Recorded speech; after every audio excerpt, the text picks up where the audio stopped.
TV 9 বাংলায় আপনাদের স্বাগত। এই মুহূর্তে আমরা যে বিষয়টা নিয়ে কথা বলবো সেটা হচ্ছে টলিউডের ব্যান কালচার। ব্যান সংস্কৃতি নিয়ে প্রচুর কথা হচ্ছে, আর তিনটে নাম ঘুরছে: অনির্বাণ ভট্টাচার্য, ঋদ্ধি সেন, রুদ্রনীল ঘোষ। এই মুহূর্তে আমাদের সাথে ঋদ্ধি সেন। ঋদ্ধি, আমি যেটা জানতে চাই, এই যে ব্যান কালচার যেটা নিয়ে আমরা খুব আলোচনা করছি, সেইটা কিভাবে এলো, কোথার থেকে শুরু হলো, তুমি কিরম ভাবে দেখলে? আমার কাছে খুবই কি বলবো, হঠাৎ করেই আচমকা এই ঘটনাটা ঘটে। কারণ এরকম আমি নিজে আগে কখনো ফেস করিনি, এবং আমি শুধু না, আমার মনে হয় আরও যারা এটার সাথে যুক্ত তাদেরও এরকম ঘটনা বোধহয় আগে ঘটেনি। কারণ আমরা প্রায় 2000, আমি অন্তত বলতে পারি আমার কথা, 2014-15 থেকে জবে থেকে সমাজ মাধ্যম এসছে, ফেসবুকের এই ব্যাপারটা শুরু হয়েছে, একটা লেখার জায়গা অল্টারনেটিভলি তৈরি হয়েছে। তো সেখানে আমি আমার মতন করে বেশ অনেক বছর ধরেই আমার মত প্রকাশ করে আসছি। এবং সেটা বিভিন্ন আমার ব্যক্তিগত রাজনৈতিক বিশ্বাস, বা আমার একটা বয়স থেকে আস্তে আস্তে রাজনৈতিক বিশ্বাস যেভাবে শেপ হতে হতে এসছে, গঠন হতে হতে এসছে, সেইভাবে আমি প্রায় সমস্ত রাজনৈতিক দলের সম্বন্ধেই আমার যা মনে হয়েছে, সেটা যারা মোটামুটি আমাকে ফেসবুকে আমার লেখা পড়েন তারা জানেন যে আমি লিখে এসছি। আর শুধু ফেসবুকে বলে না, সেটা বিভিন্ন প্রতিবাদ মিছিল হতে পারে, সেই সমস্ত জায়গাতে আমার যখন নিজের মনে হয়েছে যে একটা কিছু নিয়ে বলা দরকার বা মত প্রকাশ করা দরকার, সেটা আমি করেছি। এবং সেটা আজকে বর্তমান রাজ্য সরকারের ক্ষেত্রে তাদের বিষয়েও আমার বিভিন্ন ক্ষেত্রে, বিভিন্ন সময়, বিভিন্ন ঘটনাতে আমি মিডিয়াতে বলুন বা সমাজ মাধ্যমে হোক, বা একেবারে সরাসরি রাস্তায় প্রতিবাদে মত প্রকাশ করি, কিন্তু তাতে কখনোই কাজ করা বন্ধ হওয়া এইটা কখনো আগে ঘটেনি। এবং উল্টে যেটা হয়েছে যে সেটা শুধু আমি তো নয়, আমার পারিবারিকভাবেই সবাই বিভিন্নভাবে তাদের রাজনৈতিক মত প্রকাশ করেছে, কাজের ক্ষেত্রে কোনোদিন কোনো হস্তক্ষেপ হয়নি। সুতরাং সেইটাই আমার কাছে একটু অবাক করা, যে রাজনৈতিক তৃণমূল কংগ্রেসের ক্ষেত্রে আর কি কোনোদিন যা যা বার্তা রাখা হয়েছে বা যা যা বলা হয়েছে, মত প্রকাশ করা যায়, সেখানে কোনোদিন কাজ বন্ধ করার কথা তো ওঠেইনি। রাদা সেইভাবে কোনো ডিস্টারবেন্স কিন্তু আসেনি, অন্যভাবে এসছে, কিন্তু কাজ বন্ধ করা নিয়ে কিছু হয়নি। এবং আমার একটা ফেসবুক পোস্ট এই নভেম্বর মাসে একটা আমি করেছিলাম, এবং সেইটা ফেডারেশন, যেটা আমরা জানি FCTWEI, তো সেইটার এই সাম্প্রতিক যে ব্যানের যে ঘটনাগুলো যেগুলো হতে থেকেছে, সেটা নিয়েই আমার বলা ছিল। এবং সেইখানে আরও উল্লেখ করা ছিল যে যেহেতু এখন সব কিছুই পাবলিকলি জনমাধ্যমের মাধ্যমে মানুষজন জানতে পেরে যাচ্ছে, তো আমার একটা ব্যক্তিগত খারাপ লাগা জায়গা আছে, সেটা হচ্ছে যে আমি ফান্ডামেন্টালি খুবই বাংলা ইন্ডাস্ট্রিকে ভালোবাসি। কারণ আমি যেখানে কাজ করি, যেটা আমার কর্মক্ষেত্র, যেখানে আমার কলিগরা, আমার পরিবারের লোকজনরা কাজ করেন, এবং বাংলা ছবির যা ইতিহাস, সেই জায়গা থেকে বাংলা ইন্ডাস্ট্রি নিয়ে আমার যথেষ্ট গর্বের জায়গা আছে। তো সেই বাংলা ইন্ডাস্ট্রি সম্বন্ধে এরকম একটা ন্যারেটিভ মানুষের মনে যে ঢুকে যাচ্ছে, সেটা আমি শুধু অভিনেতা হিসেবে নয়, একজন দর্শক হিসেবে আমার ভাল লাগছিল না। কারণ আমি সত্যি তো, যদি কেউই এখন সমাজ মাধ্যমের সাথে যুক্ত থাকেন, তারা মোটামুটি একটা পাবলিক ন্যারেটিভ বুঝতে পারেন যে কীরকম চোখে লোকজনকে দেখা হচ্ছে। এবং সেইটার জন্য এই যে ফেডারেশনের এই ব্যান করা বলুন, বা বিভিন্ন রকমের নির্দেশ, বা যেগুলো সেই অর্থে হয়তো আইন, অর্থে নয়, আইনত কোনো জায়গা নেই, আইনের বাইরে গিয়ে যে কাজকর্মগুলো, সেইটা নিয়ে লোকের স্বাভাবিকভাবেই একটা খারাপ জনমত তৈরি হয়েছিল। তো সেটা আমার নিজের তো সত্যি সত্যি একজন শিল্পী হিসেবে এবং কর্মী হিসেবে খারাপ লাগছিল। সুতরাং আজ যাই হোক, আমি চাই না যে বাংলা ছবিকে এই কারণে রাজনীতির জন্য কেউ ছোট করে দেখুক, বা রাজনীতির থেকেও বড় যে কোনো ব্যক্তি বিশেষ তার কিছু সিদ্ধান্তের জন্য বাংলা ছবিকে বা বাংলা ইন্ডাস্ট্রিকে সামগ্রিকভাবে কেউ ছোট চোখে দেখুক। তো সেইটা নিয়ে আমি আমার একটা মত প্রকাশ করেছিলাম। তো সেই মত প্রকাশ করার জন্য আমি সুমন ঘোষের পরিচালিত একটি ছবি শ্রীরামপুর ডায়েরিজ, তো সেইটা জানুয়ারিতে শুরু হওয়ার কথা ছিল। তো সুমন দা পরিচালক আমাকে বলেন যে এরকম একটা শোনা গেছে যে তুমি কাজ করলে টেকনিশিয়ানদেরকে পাঠানো হবে না। তো তারপরে আমার পরিবার থেকেও এবং আমিও, আমরা সকলেই স্বরূপ বিশ্বাসের সাথে যোগাযোগ করে জিজ্ঞেস করি যে এটা কেন, কারণটা কি। তো তখন বলা হয় যে এটা না, আমাদের টেকনিশিয়ানদের খারাপ লেগেছে। কিন্তু মজার কথা হলো যে যারা আমাদের টেকনিশিয়ান বন্ধুরা, তারা আমাকে তো অনেক ছোটবেলা থেকে চেনে, আমাদের সকলের সাথে কাজ করেছে, এবং তাদের প্রতি আমাদের যে ব্যক্তিগত সম্মান, সেটা আমি চাউর করে বলতে চাই না, কারণ যারা একসাথে আমরা কাজ করি আমরা সবাই সেটা জানি। সুতরাং পোস্টটা কোনোভাবেই টেকনিশিয়ানদের বিরুদ্ধে নয়, আর এটা তো পাবলিক ফোরামে আছেই, পোস্টটা যে কেউ পড়ে ফেলতে পারেন। তো কিন্তু বারবার সেটাকে বলার চেষ্টা হলো এটা টেকনিশিয়ানদের বিরোধী একটা পোস্ট, এবং টেকনিশিয়ানদের খারাপ লেগেছে তাই তারা কাজ করতে যেতে চায় না। কিন্তু এটা একেবারেই টেকনিশিয়ানদের বক্তব্য নয়, এটা যিনি সভাপতি তার ব্যক্তিগত বক্তব্য এবং তার ব্যক্তিগত অভিমত। তো তারপর তিনি বলেন যে তুমি তাহলে একটা ক্ষমা চেয়ে যদি একটা চিঠি লেখো যে আমি এরকম কথা আর ভবিষ্যতে ফেডারেশনের বিরুদ্ধে বলবো না। এবার এই ক্ষমা চাওয়াটার ক্ষেত্রে আমার শুধু মনে হয়েছিল যে যদি আমি একটা গণতান্ত্রিক দেশে আমার মত প্রকাশ করে থাকতে পারি ফেসবুকে, এবং সেটাও কোনো সংগঠনের কর্মীদের ব্যক্তিগত কাউকে টার্গেট করে নয়, একটা সামগ্রিক সেই সংগঠনটি, সেইটার যিনি সভাপতি বা তার কিছু নিয়মাবলীর যে এফেক্টটা বা ফলটা অনেককে সে যে মাসুলটা গুনতে হচ্ছে, সেই কাউন্টার এফেক্টটা নিয়ে আমার লেখা, যে সেই অদ্ভুত কতগুলো নিয়ম, সেইটা যেটা ব্যান হতে পারে, যেটা অলিখিত ব্যান, যে এটা তো কোনো লিগ্যালিটি নেই সেই ব্যানের, বা কোনো মানে সাংবিধানিক কোনো জায়গা নেই, তো সেইটা সম্বন্ধে আমার বক্তব্যটা ছিল। তো টেকনিশিয়ানদের ব্যাপারে একেবারেই নয়, তো সেটার জন্য আমি প্রথমত কেন ক্ষমা চাইবো। আর দ্বিতীয়ত হচ্ছে, একটা যদি কারুর সাথে রাজনৈতিক মত আমি ছেড়ে দিচ্ছি, তোমার বা আমার যদি ব্যক্তিগত মতে অমিল হয়, সেই মতের অমিল তো থাকবেই। আমার মনে হতেই পারে যে না, আমি ওর এই কথাটার সাথে সহমত নই, বা ও আমার এই কথাটার সাথে সহমত নাই হতে পারে। তার জন্য আমি কাউকে কাজ থেকে মানে কাজ করা থেকে বিরত রাখবো কেন? তো সেইটার তো আমি ক্ষমা চাওয়ার সত্যি কোনো যৌক্তিকতা পাইনি বলে তো আমি বলেছি যে আমি আমার দিক থেকে কোনো ক্ষমা চাওয়ার গ্রাউন্ড খুঁজে পাচ্ছি না। তো তারপর থেকে আর কোনো রেসপন্সও আমি পাইনি, যে এটা নিয়ে কোনো কথোপকথন, আলোচনা, বা কোনো আলোচনাতেও তারা যেতে রাজি হননি। আমি রাদার আলোচনাতে যেতেই রাজি ছিলাম, যে এটা বলার জন্যই যে এটা তো টেকনিশিয়ান বিরোধী নয়, এটা তো আমার ব্যক্তিগত মতামত। তো সেই জায়গা থেকে আর কোনো রেসপন্স আসেনি, এবং তারপর ছবিটা যেটা আছে সুমনদা করতে পারেন না, এবং আপাতত এই পরিস্থিতিতেই রয়েছে জিনিসটা। ফেডারেশনের দিক থেকে যেটা জানানো হচ্ছে সেটা তো লিখিতভাবে জানানো হচ্ছে না বা বলা হচ্ছে না, পুরোটাই মৌখিক। মৌখিক, কারণ লিখিতভাবে তো এটা বলা সম্ভব না, কারণ আমরা তো কেউই একে অপরকে ব্যান কথাটা তো উচ্চারণ করা যায় না, এটা একটা ওই ডিস্টোপিয়ান ফিকশনের মতন, যে তুমি কাউকে ব্যান করে দিলে। এবং আরও যেটা মজার কথা, যেটা আমি শুরুতে বললাম, যে আমি তো বিগত এতগুলো বছর ধরে আমার মতামত প্রকাশ করে আসছি, বিভিন্ন রাজনৈতিক মতামত প্রকাশ করে আছি, বা সামাজিক মতামত প্রকাশ করে আছি, তখন তো এরকম কিছু হয়নি।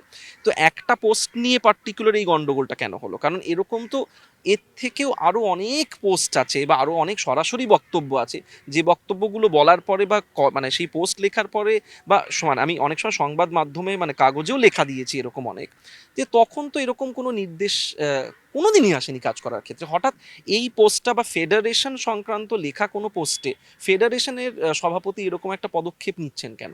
সুতরাং সেইটা খুবই অ্যালার্মিং বলে আমার মনে হলো, যে এটা তো কারুর কোনো লিগ্যাল আইনত এখতিয়ার নেই কাউকে কাজ করা থেকে বিরত করা। সুতরাং এইটা তো তুমি যেটা বলছো, লিখিত তো আর দেওয়া হচ্ছে না, এবং সেটা বলা হচ্ছে যে টেকনিশিয়ানরা যেতে রাজি হবেন না, এবং সেটা কোনোভাবেই আমার মনে হয় না যেটা টেকনিশিয়ানদের জনমত, এটা একজন ব্যক্তি বিশেষের মত বলে আমার মনে হয়। আমরা টলিউডে একটা বছর ধরে একটা সাংঘাতিক আইনি লড়াই দেখেছি, যেখানে আমরা দেখেছি যে ফেডারেশনের সভাপতি স্বরূপ বিশ্বাসের একটি মন্তব্যের বিরুদ্ধে বিভিন্ন পরিচালক একটা আইনি লড়াই লড়েছিলেন। অনেকে সরে এসছেন, অনির্বাণ ভট্টাচার্য তার জায়গাতে থেকে গেছেন। সেই কারণেও অনির্বাণ অনেক দিন ধরে শুটিং করতে পারছেন না, অভিনয়ের কাজ করতে পারছে না। তুমিও করতে পারছো না, জাতীয় পুরস্কারপ্রাপ্ত অভিনেতা, তোমার একটা ফেসবুক পোস্টের জন্য। আবার আমরা শুনছি রুদ্রনীল ঘোষও ছবি করতে পারছেন না, তার ছবিতেও টেকনিশিয়ানরা শুটিং করতে যাবেন না, হতে পারে তার রাজনৈতিক মতের জন্য। এই যে বিভিন্ন অভিনেতা শুটিং করতে পারছেন না, তাদের কারণগুলোও তো আলাদা নয়। এইটাকে শিল্পী হিসেবে কিভাবে তুমি দেখছো? সেটাই আমার খুব মানে শিল্পী হিসেবে এবার আমার যেটা মনে হয়, যে দেখো, আমরা আজকে একজন অভিনেতা অভিনেত্রী জায়গা থেকে কাজ না করার ক্ষেত্রে এটাকে আলাদা করে খুব খবর করা বা এটাকে খুব প্রচার করার প্রয়োজন আমি সত্যি মনে করি না। কারণ আমাদের রাজ্যে বলো বা দেশে বলো, এরকম বিভিন্ন পরিস্থিতি চলছে, যেটার জন্য অনেক যোগ্য মানুষকে বিভিন্ন জায়গাতে তাদের মতন করে সাফার করতে হচ্ছে। সুতরাং এটা আমি বা অন্য কেউ সেটার জন্য যে একটা এক্সেপশনাল কিছু ঘটনা ঘটে গেল, ওরে বাবা কাজ করতে পারছি না, বা জাতীয় পুরস্কার পেয়েছি মানেই যে মানে একটা বিরাট কিছু পেয়ে গেছি, সেটাও আমি কোনোদিন মনে করিনি, আর মনে করিও না। এবং আমরাও মানে আর পাঁচজন মানুষ যেরকম চাকরি করছেন বা অন্যভাবে রোজগার করছেন, আমাদের এটা রোজগার করার একটা বেসিক জায়গা। তো সেই জায়গা থেকে এটাকে আমি আলাদা করে যে ওর আমাদের উপর একটা সাংঘাতিক রোষ এসে আক্রোশ এসে পড়েছে বলে আমি বলছি না, কিন্তু যে সিস্টেমের যে জায়গাটা যেটা তুমি বলতে চাইছো, যে এটা শুধু একজনের ক্ষেত্রে নয়, এটা আস্তে আস্তে 2, 3, 4 হওয়ার, কালকে 5 নম্বর জন বেরোবে কিনা, 6ষ্ঠ জন বেরোবে কিনা আমরা জানি না। তো এটা একটা সিস্টেম্যাটিক ভাবে যে করা হচ্ছে, সেই সিস্টেমটা, এই যে ফেডারেশন যে সংস্থাটা, এটা মানুষের কাছে সত্যি না পুরোটা পরিষ্কার হওয়াটাই স্বাভাবিক, যে এই সংস্থাটা কিভাবে অপারেট করে বা এটার কার্যকরিতাটা কি। তো কার্যকরিতার জায়গা থেকেই প্রশ্নটা সবার আগে উঠছে, যে কার্যকরিতার জায়গা থেকে যদি একটা সংস্থার ফেডারেশন, যে টেকনিশিয়ানদের তাদের যে রাইট, তাদের যে যোগ্য দাবি দেওয়া, তাদের প্রত্যেকে যে বেসিক কাজের ক্ষেত্রে যে অধিকার, সেইটাকে ওভারসি করা, বা তাদের ক্ষেত্রে তারা সমস্তভাবে ঠিকঠাক টাকা পয়সা পাচ্ছেন কিনা, বা তাদের কোনো ওয়ার্ক এথিক্স লঙ্ঘন হচ্ছে কিনা, সেইটা ওভারসি করার দায়িত্ব হচ্ছে একটা ফেডারেশনের মতন, সিনে ফেডারেশনের মতন একটা সংস্থা, যেটা সারা পৃথিবীতেই রয়েছে। কিন্তু তারা কখনো ডিকটেট করে কি কাউকে ব্যান করার এখতিয়ার রাখেন?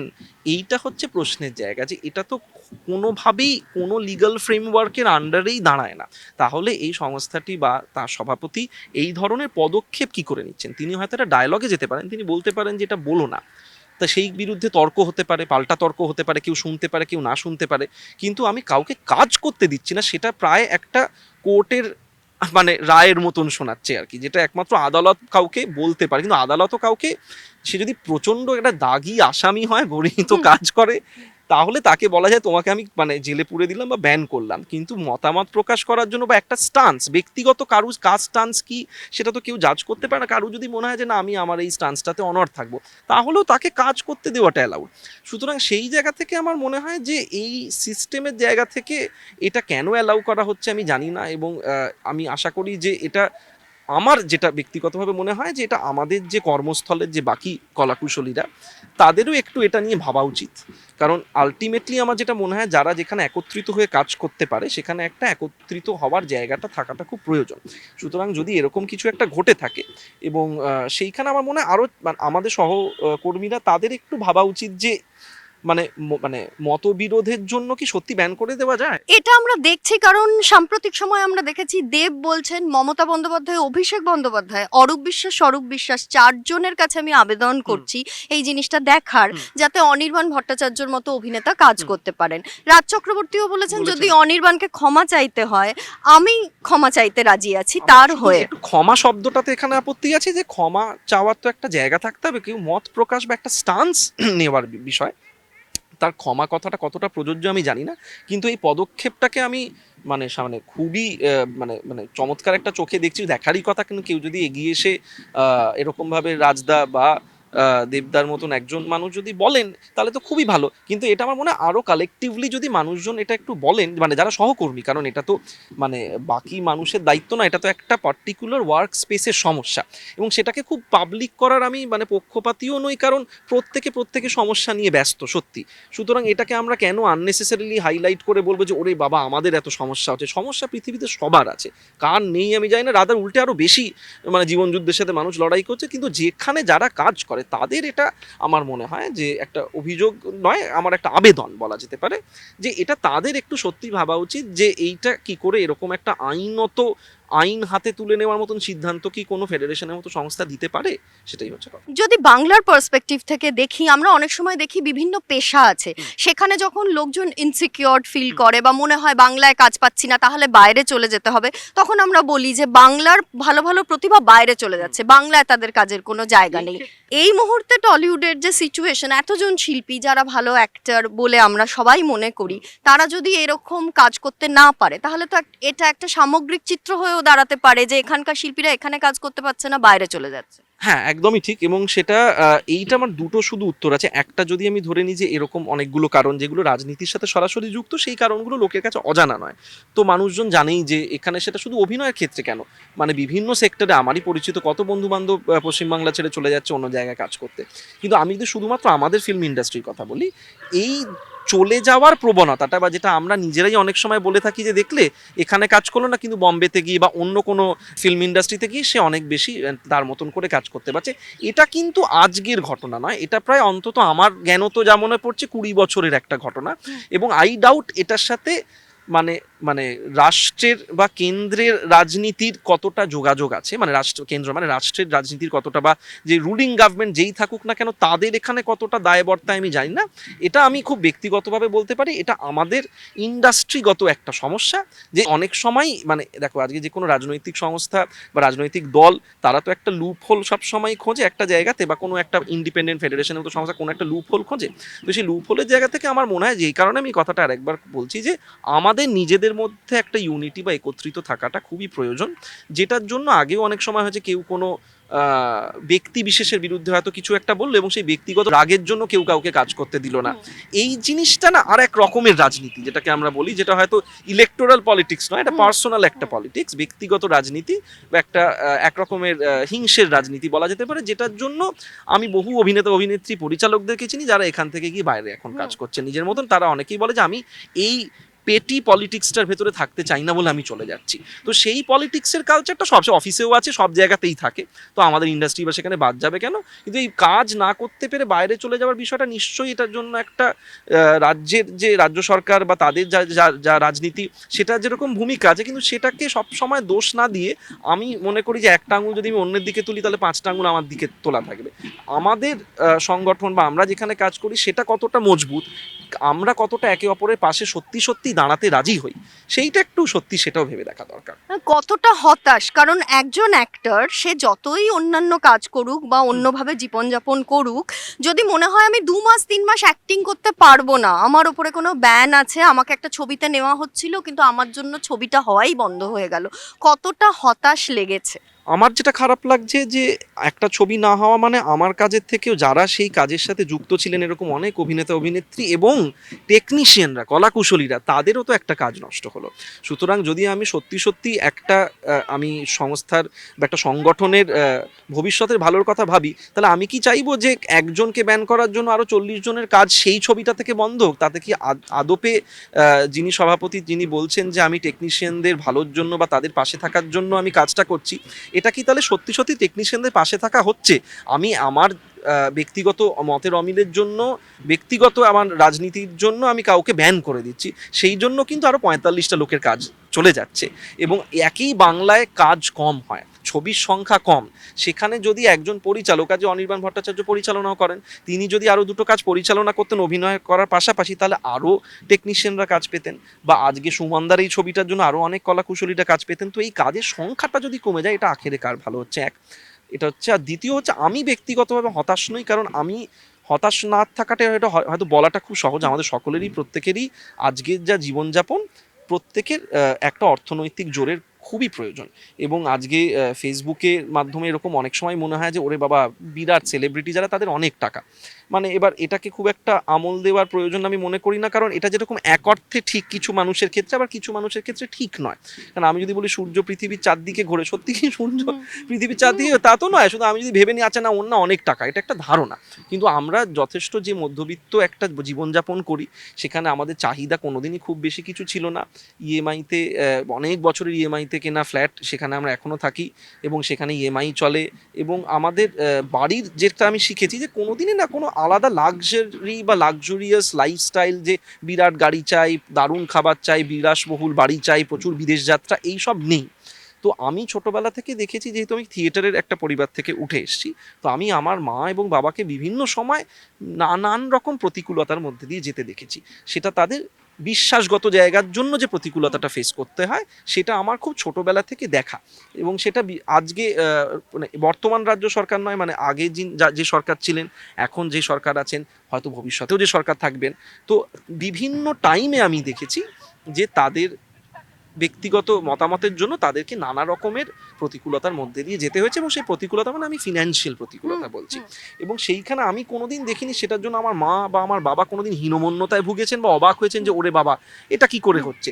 বিভিন্ন সময় অনেক ক্ষমতা, আলটিমেটলি তো এটা ইগোর ব্যাপার, ইগোতে কোনো একটা বড় সংগঠনেরও লাগতে পারে, আবার একদম কর্মরত একজন ব্যক্তি বিশেষের ইগো থেকে মনে হতে পারে যে আমি ওকে আর কাজে নেব না। এরকম নানা রকমের রোষে আমি তাদের রোষের মুখে আমি পড়তে দেখেছি। তো আমি এটাই শিখেছি যে তুমি যদি তোমার কাজটা মন দিয়ে করো, তুমি নিশ্চয়ই অন্য একটা উপায় বার করে নিতে পারবে। যেরকম একটা সময় আমরা দেখেছিলাম যে থিয়েটারের সময় আমরা 2013-14 নাগাদ বহুদিন স্বপ্নসন্ধানী সরকারি হলে কোনো ডেট পাইনি। তখন আমি দেখেছি আমাদের নাট্য দল স্বপ্নসন্ধানী জ্ঞান মঞ্চে বা অন্য কোনো প্রাইভেট জায়গাতে নিজেদের মতন করে নাটক করার চেষ্টা করেছেন। এবং তারপর যখন দেখেছেন যে সেই নাটকটা হচ্ছে, সেখানেও লোক যাচ্ছে, তারপর আবার সরকারি হলে ডেট পাওয়া শুরুও হয়েছে, যে এইভাবে কাজ আটকে কোনো লাভ নেই। তো আমি যেটা দেখি, তুমি যদি সত্যি সত্যি সৎ থাকো এবং তোমার যদি কাজটা আলটিমেটলি, আমরা এত কথা যেগুলো বলছি মানে সবটাই কাজের বাইরের কথা, হচ্ছে যে আলটিমেটলি কটা ভালো ছবি করতে পারছি বা ভালো অভিনয় করতে পারছি, সেইটা কি আমরা নিজেরা কতটা সেটা প্র্যাকটিস করি আমি নিজে যাই না, কারণ আমরা কথা বেশি বলি কাজ কম করি, এটা সবাই জানে। তো সেই জায়গা থেকে আমার হতাশাটা নেই, কারণ আমি জানি ক্ষমতা মানুষ হাতে পেলে বিভিন্ন সময় এই ধরনেরই কাজ করে আসেন। আজকে 2026 সালে পৃথিবীতে যা যা ঘটনা ঘটছে, এটা তো অবাক হওয়ার কিছু নেই, বরং এটাকে কমব্যাট কিভাবে করা যায় সেইটা প্রয়োজনীয়, যাতে এটা সিস্টেম্যাটিকভাবে এই ফেডারেশন যে এই লিগাল আওতায় এটা করতে পারেন না, সেই জন্য আমার মনে হয় এটা মানুষজনের থেকেও আমাদের সমসাময়িক কলিগ যারা, তাদের এটা নিয়ে সরব হওয়া উচিত, কথা বলা উচিত, ডায়ালগের থ্রুতে কিছু সলভ করার হলে করা উচিত, কিন্তু ক্ষমা চাওয়ার এখানে কোনো, আমি স্পষ্ট বলছি, কোনো জায়গা নেই, ক্ষমার কোনো এখতিয়ারই নেই। সুতরাং আমি ওইটা আমি বাড়িতে দেখে এসেছি যে বিভিন্ন রকম প্রতিকূল সময় তুমি নিজের কাজটা ওই মুহূর্তে অন্যভাবে কিভাবে করতে পারে তুমি সেটাতে মন দাও।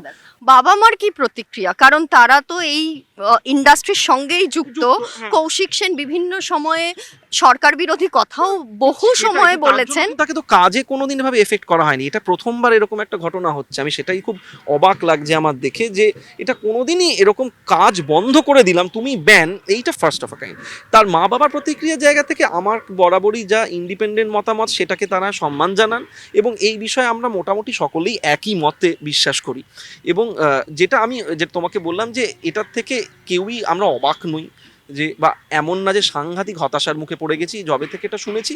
আমরা তবে থেকেই চেষ্টা করছি আমরা নতুনভাবে অন্যভাবে কিভাবে কাজটা করে যাওয়া যায় সেইটা করা, কারণ হয়তো সব থেকে বড় প্রতিবাদ ইন্টারভিউ দেওয়া বা কিছু বলার থেকে কাজের মাধ্যমে তুমি তোমার শ্রেষ্ঠ প্রতিবাদটা করতে পারবে। যে তোমাকে যদি কেউ কাজ করা থেকে আটকায় এবং সেটা যদি কোনো তার এখতিয়ার না থাকে বা সেটা লিগাল ফ্রেমওয়ার্কে না পড়ে, তুমি আরও বেশি করে কাজ করে তাকে প্রমাণ করো তুমি আমাকে কাজ করা থেকে আটকাতে পারবে না। সুতরাং কাজ করাটা খুব জরুরি। এই যে স্বরূপ বিশ্বাসের একটা বিরোধিতার জায়গা আছে শুনলাম, বা টেকনিশিয়ানদের ফেডারেশনের, কিন্তু তারা রাজ্য সরকার নয়, রাজ্য সরকারের পরিধি অনেক বড়। বড়। তো তুমি রাজ্য সরকারের কারুর কাছে কোনো আবেদন করতে চাও কিনা, বা মনে হয় কিনা যে রাজ্য সরকারের এই বিষয়গুলোতে হস্তক্ষেপ করা দরকার? আর এখানে হস্তক্ষেপটা ওই ক্ষেত্রেই মনে হয়, যেটা আমি শুরুতেই যে পয়েন্টটা বারবার হয়তো রিপিটেটিভলি হাইলাইট করছি, সেটা হচ্ছে যে এটা তো একটা ফ্র্যাটার্নিটিতে হচ্ছে।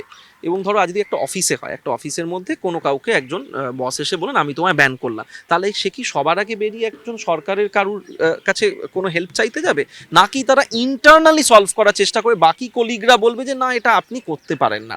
সুতরাং আমার মনে হয় সরকার, রাজ্য সরকার বা যারা রাজনৈতিক ক্ষমতায় আছেন তাদের কাছে যাওয়ার প্রয়োজনীয়তাটা আসবে কেন? এটা তো একটা ইন্টারনাল ইন্ডাস্ট্রির ম্যাটার, এবং ফেডারেশন যেহেতু ইন্ডাস্ট্রির সাথে, ফিল্ম ইন্ডাস্ট্রির সাথে যুক্ত একটি সংস্থা, এবং এখানে এত মানুষজন কাজ করেন, তো এটা তো তাদেরও একবার, আমার মনে হয়, আমি আবার বলছি, এটা আবেদন যে ভেবে দেখা উচিত যে এটা কি চলতে পারে। সুতরাং অন্য কারো হস্তক্ষেপের থেকে নিজেদের মধ্যে এটা কেন, মানে একটা ডিসিশন বা একটা আবেদন সমবেতভাবে করা হবে না, যেটা হয়তো দেব বা রাজ চক্রবর্তী ইন্ডিভিজুয়ালি করছেন, সেটা আরো যদি কালেকটিভলি হয়।